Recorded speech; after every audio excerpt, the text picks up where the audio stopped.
ఇంకొకటి అడుగుతాను మీకు, మీరైతే చెప్తారు, మీరే చెప్తారు కరెక్ట్గా. అక్కడ గురువు ఇక్కడ శిష్యుడు అనే టాక్ నడిపిస్తుంది. ఆంధ్రాలో గురువు వచ్చాడు, ఇక్కడ శిష్యుడు వచ్చాడు, తెలంగాణ ప్రజలు జాగ్రత్తగా ఉండాలి. ఏంటి ఆంధ్రోళ్ళకి తీసుకెళ్లి తెలంగాణ గేయానికి సంబంధించి మ్యూజిక్ చేయడానికి ఆంధ్రోళ్ళకి ఇచ్చారు. చాలా విమర్శలు ఉన్నాయి. ఏంటి గురువు ఏంటి శిష్యుడు? రాధా గారు నేను ఒకటి చెప్తాను. ఇప్పుడు గురు శిష్యులు అంటే కేసీఆర్ ఎవరు శిష్యుడు? ఆయన శిష్యుడేగా. నేను చెప్తున్నాను. ఇప్పుడు ఇవన్నీ ఎట్లుంటాయి అంటే తెలంగాణ రాష్ట్రం విడిపోయిన తర్వాత గురు శిష్యులు అనేది ఎవరి రాష్ట్రం వాళ్ళకి వెళ్ళిపోయిన తర్వాత గురు శిష్యుల సంబంధం ఉండేది ఏముంది? ఇప్పుడు ఒక్కసారి చెట్టు పేరు చెప్పి కాయలు అమ్ముకొని నీ లాభాల కోసం ఎవరినో తిట్టడం అనేది కాదు. అంటే చంద్రబాబు నాయుడు చూపించి రేవంత్ రెడ్డిని కొట్టాలని చూస్తున్నారంటారా? ఇప్పుడు ఇప్పుడు ఏదో చెప్పేసి ఇప్పుడు వీళ్ళకి ఏం పని లేదు, ఏదో పంచాయతీ జీతకయ్యాలు పెట్టుకోవాలి. వీళ్ళకి తెలంగాణలో వీళ్ళకి కేసీఆర్ కుటుంబానికి అదే కావాలి. ఏదో వెళ్ళేసి అప్పట్లాగా ఇలా తెలంగాణ ప్రజలు అట్లా రెడీగా లేరు, పాలన మీద దృష్టి పెట్టిరు. నేను ఒక్కటే చెప్పదలుచుకున్నానండి, ఆ రాష్ట్రం ఆ రాష్ట్రమే, ఈ రాష్ట్రం ఈ రాష్ట్రమే. ఆ రాష్ట్రానికి ఈ రాష్ట్రానికి పొంతన లేదు. 10 సంవత్సరాలు అయ్యింది. ఆ డెవలప్మెంట్ ఆయన ఎవరి పార్టీ ఎక్కడున్నా మా పార్టీ కూడా ఆంధ్రలో ఉంది కాబట్టి మంచి పాలన జరగాలని కోరుకున్నాము. ఎక్కడ ఏమున్నా సార్ మేము 10 సంవత్సరాల ప్రతిపక్షంలో కూర్చొని కూడా మేము ఎప్పుడు కూడా ప్రజలు సురక్షితంగా ఉండాలి అని కోరుకున్న వ్యక్తులం మేము. అలాంటిది మేము అదేదో వాళ్ళని చూసి గురు శిష్యులు అంటే తప్పేముంది సార్? ఇప్పుడు నీ ఇంట్లో నీ బిడ్డ ఎంపీ అయింది, నీ అల్లుడు రాజ్యసభ అయ్యిండు, నీ కొడుకు మినిస్టర్ అయ్యిండు, ఇంకో అల్లుడు మినిస్టర్ అయ్యారు, మీరేమో నలుగురు ఉండొచ్చు. అంటే ఇప్పుడు ఆయన రేవంత్ రెడ్డి గారు అంటే ఒక శిష్యునిగా ఆయన కూడా గర్విస్తాడేమో. పార్టీని పక్కన పెట్టండి, ఇవాళ ఒక శిష్యుడు ఎదిగిందంటే మొత్తం బీఆర్ఎస్ మొత్తం అక్కడి నుంచి వచ్చిన వాళ్ళు కదండి. ఈ తలసానీలు అంతా ఎవరు? బీఆర్ఎస్ పార్టీలో ఉద్యమం చేసిన వాళ్ళు, మాలాంటి ఉద్యమం చేసిన వాళ్ళు ఉన్నారా? అన్యాయం చేసినావు. కాంగ్రెస్ పార్టీ కన్నతల్లి లాగా ఆదరించింది మమ్మల్ని. ఈ రోజు మేము ఈ స్థాయికి వచ్చి మీతో మాట్లాడుతున్నాం అంటే అది కాంగ్రెస్ పార్టీ చదివే కాబట్టి. అది ఎప్పుడు అన్నం పెట్టిన ఎప్పుడు సున్నం పెట్టరు.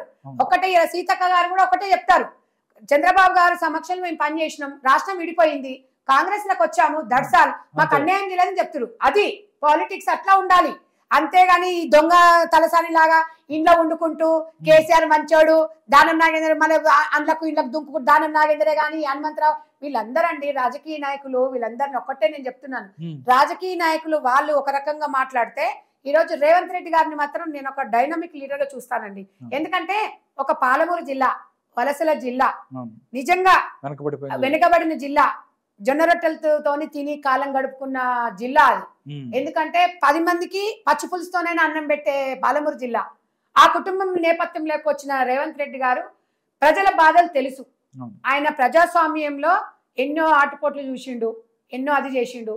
వీళ్ళందరూ ఏది మాట్లాడిన పట్టించుకోడు. ప్రతి ఒక్కరు కూడా ఆయనకు తెలుసు మైండ్ లో ఎవరికి ఏం చేయాలి, ఎప్పుడు ఏది చేయాలి, మనం ఏది చేస్తే బాగుంటాం. ఆయన లాంగ్ స్టాండింగ్ ఆలోచిస్తుండే. ఏదో వీళ్ళలాగా ఏదో 5 ఏళ్ళు 10 ఏళ్ళు నుండి వెళ్ళిపోవాలి, మేము ఏదో చేయాలని కాదు. ఆయన మంత్రివర్గం కానీ కాంగ్రెస్ పార్టీలో ఏ ఒక్క మంత్రులు కూడా ప్రతి ఒక్కరు లాంగ్ స్టాండింగ్ ఉండాలి, ఎదగాలి, మంచి పదవులు అనుభవించాలి. ప్రతి ఒక్కరికి మనం మంచి చేస్తేనే కదా పార్టీ అధికారంలోకి వస్తుంది. కాబట్టి ఈ పిచ్చి పిచ్చి వాళ్ళ మాటలు పట్టించుకోవాలంత టైము మాకు లేదు. మేము ప్రజాస్వామ్యం ఏదైతే మేనిఫెస్టోలో పెట్టినామో డెఫినెట్ ఒక 6 నెలలు చూడండి సార్ మీరు. డెఫినెట్ గా ప్రతి ఒక్కరు కూడా నిజంగా అంటే పక్షపాతం లేకుండా ప్రతి ఒక్కరికి అర్హులైన వారికి ప్రతి ఒక్కరికి కూడా ఫలాలు అందించేటట్టు పాలన జరుగుతుంది. ఈ పాలన ఉదాహరణ నేనే ఈరోజు ఒక మహిళను, నాకు రాజకీయ నేపథ్యం లేదు, నా ఫ్యామిలీ బ్యాక్గ్రౌండ్ లేదు, నేను స్వయం శక్తితో ఎదిగి ఈరోజు ఈ పార్టీలో 10 సంవత్సరాల నుంచి పని చేస్తూ ఎన్నో పదవులు వచ్చినాయి. పదవులతో పాటు ఎన్నో బాధ్యతలు అప్పచెప్పిండ్రు. మేము ముందుకెళ్తున్నాం. మహిళలకు మంచి సంస్థ న్యాయం కల్పించిండ్రు. కాబట్టి ఎదగాలనుకున్నప్పుడు కాంగ్రెస్ పార్టీలో ప్రతి ఒక్కరికి కూడా ఎవరికైనా చిన్న కార్యకర్త నుంచి పెద్దవారికి కూడా స్టేజీల మీద మన ప్రజాప్రతినిధులతో పాటు కూర్చునే అంత ఫ్రీడమ్ ఉంది అంటే అది Congress party sir. Okay, BRS పార్టీని ఖాళీ చేస్తానని చెప్తున్నారంట. ఎర్రబెల్లి దయాకర్ రావు ఎవరవుతున్నారు, ఆయన పార్టీ మారుతున్నాడు, వచ్చేస్తున్నాడు ఇటువైపు. దాంతోపాటు ఇంకా మల్లారెడ్డి కూడా అక్కడి నుంచి వెళ్ళిపోతున్నాడు, టీడీపీలో జాయిన్ అవుతున్నాడు, టీడీపీ అధ్యక్షుడు అవ్వబోతున్నాడు అంటూ ఇవన్నీ వస్తున్నాయి. ఏం చెప్తారండి? అయ్యో వాళ్ళకి చెప్పాను కదా సార్, అధికారం పోయిన తర్వాత పిచ్చోళ్ళు అయిపోతారు. ఏదో అధికారంలో పార్టీలోకి వెళ్ళాలి, ఉండాలి. అధికారం లేకపోతే చచ్చిపోతారు. ఇప్పుడు తాగోతాడు, సాయంత్రం అయితే తాగు, లేకపోతే వాడికి బేచాన్ అవుతాడు చూడు. వీళ్ళకి అధికారం లేకపోతే అవుతారు. ఇది కాకపోతే ఇది అంటారు, ఇది కాకపోతే ఇది అంటారు. ప్రజాస్వామ్యంలో ప్రజలు ఓడగొట్టిన తర్వాత 5 సంవత్సరాలు ఒక్క పట్టుకోండి. ఎందుకు లేకపోతే బతకలేరా? ఒక్కటి సార్, ఉరికి పాలు తాగడం కన్నా నిలబడి నీళ్లు తాగడం బెటర్. ఎప్పుడైనా ఒకటే చెప్తా, ఆ సిద్ధాంతంతోనే మనకు ముందుకు పోవాలి తప్ప ఇక అది అంత పెద్ద మరి రాజకీయ నాయకులను మరి నేను విమర్శన వాళ్ళు ఏ పార్టీలోకి పోతారో వాళ్ళ విజ్ఞతకు వదిలేస్తాను తప్ప ఏ పార్టీలోకి పోతారా ఏముండలేదంటే అది ప్రజాస్వామ్యంలో నా ఒపీనియన్. కాదండి, బీఆర్ఎస్ పార్టీకి ఒక్క సీటు కూడా రాకపోవడానికి కారణం బీజేపీకి ఏంటి అఫీషియల్ గా సరెండర్ అయిపోయింది. ఏదైతే కవిత యొక్క బెయిల్ కోసం ఇదంతా వీళ్ళు కూడా వెళ్ళిపోయి వాళ్ళకి ఓట్లు గుద్దేశారు అని చెప్పి అనుకుంటున్నారు. నిజమేనది? నిజమా అనడం కాదు, నిజం 100%. లేకపోతే సార్ మీరు ఇంత ఇప్పుడు కనీసం సెకండ్ ప్లేస్ కూడా రాలేదు. మీరు ఒకటి గుర్తుపెట్టుకున్నారా, రేవంత్ రెడ్డి కేటీఆర్ అన్నమాటలో రేవంత్ రెడ్డి నీ దానికి నువ్వు రాజీనామా చేసిరా, నేను కూడా రాజీనామా చేసి వస్తా, ఇద్దరం కలిసి అక్కడికి వెళ్ళి ఎంపీగా చేద్దాము అని చెప్పి అన్నాడు. ఆయన మాట్లాడతాడు. సిరిసిల్లలో ఏ స్థానం వచ్చింది? సిరిసిల్లలో ఇలా ఎంపీకి ఏ స్థానం వచ్చింది సార్? ఫస్ట్ ప్లేస్ లో ఉందా బీఆర్ఎస్ పార్టీ? అవును, చూడండి మీరు. ఇక అలాంటి వాళ్ళు థర్డ్ ప్లేస్ లో ఉన్నారు. వాళ్ళను మనము ఇప్పుడు వాళ్ళ గురించి మాట్లాడుకోవడం ఎందుకు సార్? నేను అనేది ఏంటంటే డెఫినెట్ గా మాత్రం ఇలా డమ్మీ క్యాండిడేట్లను పెట్టిరు, డమ్మీగా చేసిండ్రు, సరెండర్ అయిపోయారు. వాళ్ళు కాంగ్రెస్ బీజేపీని గెలిపియాలని మొత్తం కాంగ్రెస్ నొడగట్టేద్దాం, బీజేపీని గెలిపిద్దామని నేను అంటారు. ప్రజలు ఏం చేసారు? ప్రజలు చాలా తెలివైన. మీరు అట్లనే ఉన్నారా భయ్, మీరు అట్లనే కూర్చోండి, ఇక మీకు అంత సీన్ లేదు మీకు అని చెప్పారు. ఇలా రేవంత్ రెడ్డి గారు సమర్థమైన నాయకుడు. డెఫినెట్ గా మంచిగా ఆయన పాలన చూడాలన్న ఒక విద్యార్థులు కానీ మహిళలు కానీ ఇలా తెలంగాణ ప్రజలు చూస్తున్నారు. అవకాశం ఇచ్చిండ్రండి, నిలబెట్టుకుంటాం. నిలబెట్టుకున్నప్పుడు ప్రజలు తిరస్కరిస్తారు. అవును. చివరిగా మేడం సంధ్యారెడ్డి గారు, ఎందుకంటే ప్రజలు కాంగ్రెస్ పార్టీ మీద విశ్వాసంతో ఓటేసిన పరిస్థితి, ఇప్పుడు దాకా ఎలక్షన్ కోడ్లు ఇవన్నీ వెళ్ళిపోయినాయి.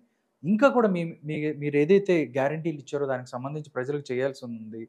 దాంతోపాటు ఏంటి, ఎలా ముందుకెళ్ళబోతున్నారు, అవన్నీ ప్రజలకు కావాల్సిన డెఫినెట్ గా నేను తెలంగాణ ప్రజలకు ఒకటే చెప్తున్నా. ఆల్రెడీ ఇప్పుడు వైట్ రేషన్ కార్డు మనకు అది వచ్చేసింది అనుకోండి, ఆటోమేటిక్ గా మిగతా పనులు జరిగిపోతాయి. మీకు ఈ ఇప్పుడు రుణమాఫీ అనేది కూడా చూస్తున్నారు సార్. ఆగస్ట్ లో అన్నారు, ఆల్రెడీ ప్రక్రియ స్టార్ట్ అయిపోయింది. ఆల్రెడీ బ్యాంకర్లతో కూడా మాట్లాడారు. అది తప్పకుండా చేయాల్సిందే సార్. ఎందుకంటే ఇప్పుడు ఈ రోజు అక్టోబర్ లో నవంబర్ లో అనుకుంటున్నారు సర్పంచ్ ఎలక్షన్లు, ఎంపీటీసీలు. ఎందుకు వెళ్ళలేదు? మనం రైతులకు మనం మాట ఇచ్చినాం. ఆ మాట ప్రకారంగా వాళ్ళకి రుణమాఫీ చేయాలి, దానికి సంబంధించిన రైతు బంధు చూడాలి, దానికి పనిముట్లు కానివ్వండి, దానికి సంబంధించినవి కానీ యూరియాది కానివ్వండి, ఏది కానివ్వండి, రైతులని ఒక రాజుగా చేయాలనేది ఇలా కాంగ్రెస్ పార్టీ భావిస్తుంది. తప్పకుండా ఇచ్చిన మాట నిలబెట్టుకుంటాము. మీరు కొంచెం ఓపిక అంతే. ఇప్పుడు ఎలక్షన్ మొత్తం ధనిక రాష్ట్రాన్ని మొత్తము బికార్ రాష్ట్రం చేసిపోయిండు. అధికారంలో రాగానే ఎలక్షన్ కోడ్ వచ్చింది. ఎలక్షన్ కోడ్ రాగానే పాలన మీద మనం కొంచెం వెళ్ళాలి అంటే కొంచెం నిధులు సమకూరిన తర్వాత ఒక్కొక్కటి డెఫినెట్ గా చేయడానికి మంచి మనసుంది. ఆదాయం కూడా రావాలి, స్కిల్ డెవలప్మెంట్ ని కూడా పెంచే అవకాశాలు కూడా మెరుగుగా కనిపిస్తున్నాయి. అందరికి జాబులు, అర్హత ఉన్న వారికి జాబులు ఇస్తారు, అర్హత లేని వారికి స్కిల్ డెవలప్మెంట్ ప్రోగ్రామ్స్ కూడా పెడుతున్నారు. ఆదాయం ఎట్లా పెరగాలి, ఏ రకంగా ఉండాలి అనేది ఇండస్ట్రీ వాళ్ళకే కానివ్వండి, ఇళ్లలో వండుకుంటూ గ్రామీణ ప్రాంతాలలో మహిళలకు కూడా మరి స్కిల్ డెవలప్మెంట్ ప్రోగ్రామ్స్ ఆయనకు ఒక మంచి విజన్ ఉంది దాని రేవంత్ రెడ్డి గారికి. వాళ్ళ మంత్రివర్గం కూడా చాలా చక్కగా పనిచేస్తుంది. ఇవాళ ఎవరు కూడా మీరు చూసినట్టయితే అంతకుముందు హంగామా బీఆర్ఎస్ వాళ్ళు ఉన్నట్టు కాకుండా చాలా సింపుల్ గా ఒక పార్టీ కార్యకర్తల లాగానే పనిచేస్తున్నారు. కాబట్టి వాళ్ళ సమక్షంలో పనిచేస్తున్నారు. తెలంగాణ ప్రజలకు ఇచ్చిన మాట నెరవేరుస్తాము. మీరు డెఫినెట్ గా చూడండి, అవకాశం ఇచ్చిండ్రు 5 సంవత్సరాలు మీరు చూడండి, తప్పకుండా మేము ఇచ్చిన హామీలు మొత్తం నెరవేరుస్తాం. 2028 ఎలక్షన్స్ లో BRS party CM candidate KTR అని చెప్తున్నారు. మేము రాబోతున్నాము, ప్రజలు తెలుసుకున్నారు తప్పలేదు. మొన్న ఏం చెప్పారు, మా నాన్న ఏం చెప్పి ప్రధానమంత్రి అవుతాడు, నేను సీఎం అయితే అన్నాడు. ఏమైండు చెప్పరాశి కూడా కాలే, వార్డు నెంబర్ కూడా కాలేకపోతున్నారు. వీళ్ళు భవిష్యత్తులో పార్టీ ఉంటుంది అనుకుంటున్నారు మీరు? సార్ ఇదే బీఆర్ఎస్ పార్టీ పెట్టమని చెప్పండి, ఇదే బీఆర్ఎస్ పార్టీని ముందుకు తీసుకెళ్ళమనండి. వాళ్ళు మీరు అవుతారేమో చూడండి సార్. జీవితంలో వాళ్ళు మళ్ళీ ఎమ్మెల్యే కానీ ఎంపీలు కానీ మళ్ళీ అవుతారేమో చూడమని చెప్పండి. వాళ్ళు కళలు కానీ కళలు మస్తు కంటాం, మస్తు ఎన్నో కళలు కంటాం. ఇలా ఏముంది, మీ చెల్లెలు వేల కోట్లు సంపాదించింది. ఎప్పుడు ఎందుకండి ఎప్పుడు వస్తున్నారు వస్తారు బయటికి? ఇక వాళ్ళ మోడీ కేసీఆర్ ఫిక్సింగ్ ఉంది కదా, ఒకటేసారి బయటికి పంపించినాం అనుకో బ్లేమ్ అవుతారుగా. మళ్ళీ అది ఒక చిన్నగా టైం పంపిస్తారు. మెల్లగా పంపిస్తారు. ఏముంది అక్కడ, ఏమో రాజభోగం అనుభవిస్తుంది. ఏముందాడా? అదేంటండి రాజభోగాలు పాపడు చాలా అరే కష్టపడుతున్నారు. ఇగో రాజు తలుచుకుంటే దెబ్బల కొదోనా, ఇలా మోడీ తలుచుకుంటే ఏముంది కవితకి, ఇలా కేసీఆర్ ఎందుకు పిల్లిలాగా అయ్యిండు? ఐసా పైసా నైసా ఏక్తా పీక్తా అన్నాడుగా, మరి ఎందుకు పీకలేదు? ఈడీ మోడీ బోడీ అంతే మరి. ఓ ఎన్నో అన్నాడు, ఏది ఒక్క మాట లేదు. చేతులు ఎత్తేసిరు. ఎట్లా ఉండాలి? తెలంగాణ ఉద్యమం కోసం పుట్టిన పురుడు వస్తున్న పార్టీ నీది. నీలో స్పిరిట్ ఎక్కడ పోయింది? నీలో దమ్ ఎక్కడ పోయింది?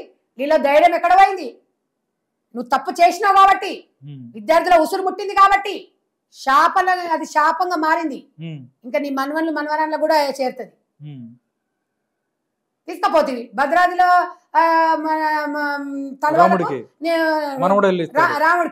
రాముడి తలవాలకు పోరని పంపిస్తావు. నీ మనవన్ని తలవాలు పెట్టుకొని సిగ్గు ఉండాలి నీకు. బిజీగా ఉన్నాడంట ఆయన. బిజీగా ఉంటే మంత్రులు లేరు? గాజులు వేసుకుంటారా మంత్రులు? గాజులు వేసుకొని పంపించినా ఏం కదా, ఆ పిల్లగాన్ని పంపించేసి పంపిస్తావు, పోతాడు. ఆయన హంగామా, ఆయన ఫ్యాన్స్ ఉట్టిగానేనా? ఇవన్నీ తెలంగాణలో తెలంగాణ ప్రజలు పిచ్చోళ్ళు అనుకురు. చాలా తెలివైన. ఇప్పుడు తెలిసింది, అక్కడ తెలిసింది, ఇక్కడ తెలిసింది. Okay, thank you so much madam. తప్పకుండా ప్రజలకు మీరు ఏదైతే ఇచ్చిన హామీలు నెరవేర్చాలని, ప్రజలకు మంచి పాలన అందించాలని కోరుకుంటున్నాను. Thank you so much madam. ప్రస్తుత రాజకీయ అంశాలను చక్కగా మీరు స్పందించారు. నమస్కారం.